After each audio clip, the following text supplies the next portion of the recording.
Welcome! In this video we're going to walk through a quick and easy guide on how to enable Chrome Incognito notifications on your Android device. If you've ever been browsing privately and wanted to keep track of your tabs without losing track when switching apps, enabling notifications can be really helpful. Let's dive right in.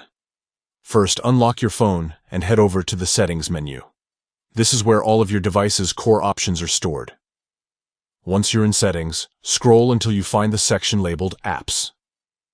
Tap on it to bring up the full list of applications installed on your phone. Now locate and select Chrome from that list. This will open the app's specific settings page. From here, tap on Notifications. This area controls exactly how and when Chrome can send you alerts on your device. Inside the Notifications menu, you'll see a category system where different types of alerts can be managed.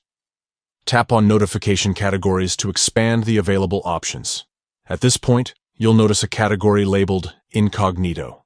By default, this may be turned off, which is why you don't see notifications when using private tabs. Simply toggle the switch next to Incognito to the on position. Once enabled, Chrome will now send you Incognito notifications whenever you have private browsing sessions open in the background.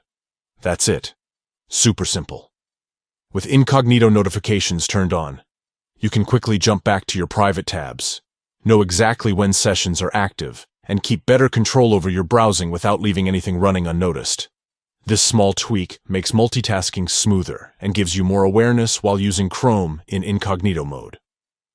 Remember, you can revisit these settings anytime and turn notifications off again if you change your mind.